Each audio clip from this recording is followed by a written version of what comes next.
dan salam untuk anak-anakku yang hebat. Berjumpa kembali bersama Ibu dalam pembelajaran pendidikan, kebersihan, dan lingkungan hidup.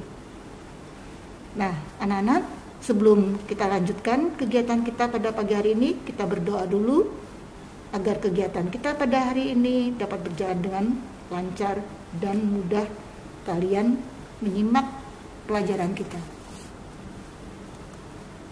Nah, pertemuan hari ini PKLH bab 1 mengenal lingkungan.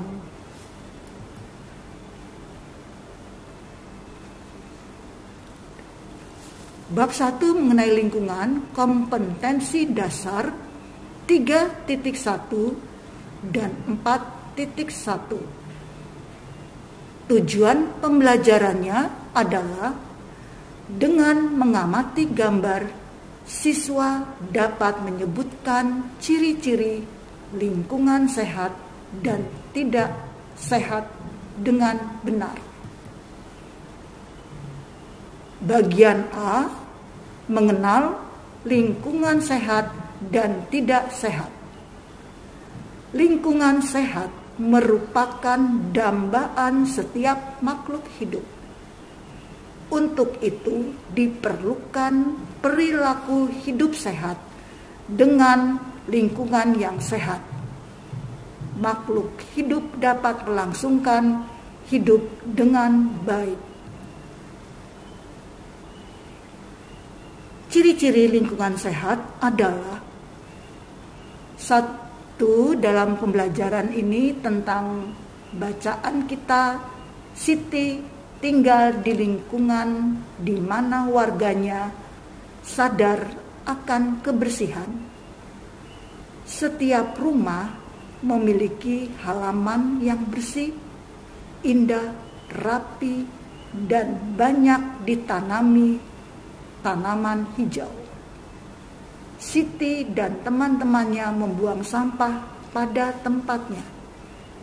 Kebiasaan itulah yang membuat lingkungan tempat tinggal Siti terlihat bersih dan sehat. Nah, anak-anak, kita amati gambar pada layar. Ciri-ciri lingkungan sehat: 1, udara bersih. Tuh, Siti membuka jendela rumahnya supaya udaranya keluar, yang kotor dan yang bersih masuk, pertukaran udara ya nak ya. Yang kedua adalah sampah tidak berserakan. Siti membuang sampahnya di tempat sampah. Kemudian tersedia air bersih, saluran air yang cukup. Tapi ingat anak-anak, gunakan air secukupnya. Bila tidak diperlukan, keran air harus dimatikan. Yang keempat, banyak pohon rindang. Di sekitar rumah kita lebih baik ada tanaman bunga supaya rumahnya kelihatan indah dan asri ya nak ya. Lanjut. Yang kedua adalah ciri-ciri lingkungan tidak sehat. Anak-anakku, kalian bisa lihat pada gambar di layar laptop kalian. Nah, anak-anak, kita baca sama-sama ya. Waktu menunjukkan pukul 1. Tanda pelajaran telah usai. Anak-anak keluar kelas dengan tertib. Siti dan beberapa temannya pulang melewati sebuah perkampungan yang kotor. Banyak sampah berserakan. Siti dan temannya harus menutup hidung karena banyak sampah yang menyengat. Sekarang kita lihat di ciri-ciri lingkungan tidak sehat. Coba kalian lihat dan mengamati pada gambar-gambar berikut ini. Yang pertama yaitu sampahnya berserakan.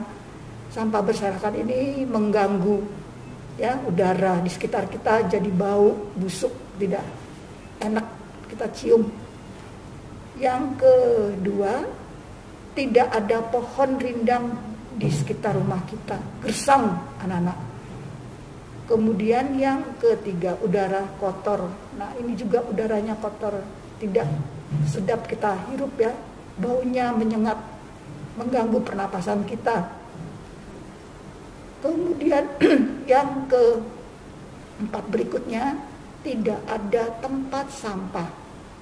Jadi di sekitar kita perlu kita sediakan tempat sampah untuk menampung sampah, supaya kita tidak membuang sampah sembarangan karena mengganggu pernapasan kita, udaranya jadi kotor di sekitar rumah kita ya nak ya. Lanjut nak. Yang ketiga, perilaku hidup sehat. Nah, kita baca sama-sama ya nak ya. Pulang sekolah, Siti mengganti seragamnya. Dia menuju ke ruang makan untuk makan siang. Siti mencuci tangan sebelum makan, kemudian berdoa dan mulai makan.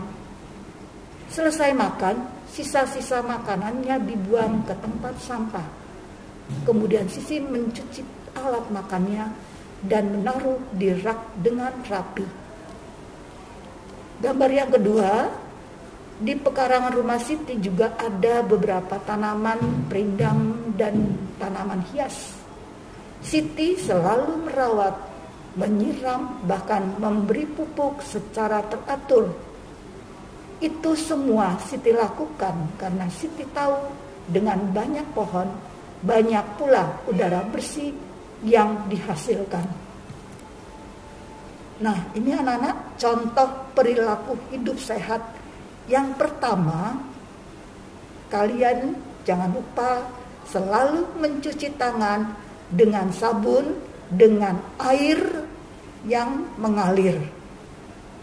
Yang kedua, mencuci piring setelah dipakai. Jadi anak-anak belajar mencuci piring sendiri ya. Selesai makan, kalian cuci tuh piringmu sendiri. Yang ketiga, membuang sampah pada tempatnya. Ini contoh yang baik ya nak ya. Membuang sampah setelah kita makan, kulitnya, bungkusnya buang di tempat sampah. Yang keempat, menanam dan merawat tanaman. Mama, kakak dan adik menanam bunga dan merawatnya ya nak ya. Jangan lupa kalau menanam harus dirawat tanamannya, jangan dibiarkan saja, nanti dia tidak tumbuh. Jadi kita selalu merawat tanaman dengan baik, dengan teratur. Yang kelima, membersihkan lingkungan. Bukan main, anak-anak rukunnya mereka bersama keluarga seminggu sekali membersihkan lingkungan rumahnya, gotong royong, menambah keakraban di dalam keluarga. Lanjut. Nah, anak-anak, tempat sampah itu harus ditutup, menutup genangan air, tempat penampung air ya nak ya, supaya ditutup juga, supaya jangan mudah masuk nyamuk atau kecoa ya, nanti airnya jadi kotor. Jadi kita tutup ke tempat genangan air itu. Nah anak-anak, pembelajaran kita hari ini sampai di sini dulu. Terima kasih dan selamat belajar. Jangan lupa menjaga kesehatan ya, supaya kita tetap sehat dan semangat. Terima kasih, sampai jumpa.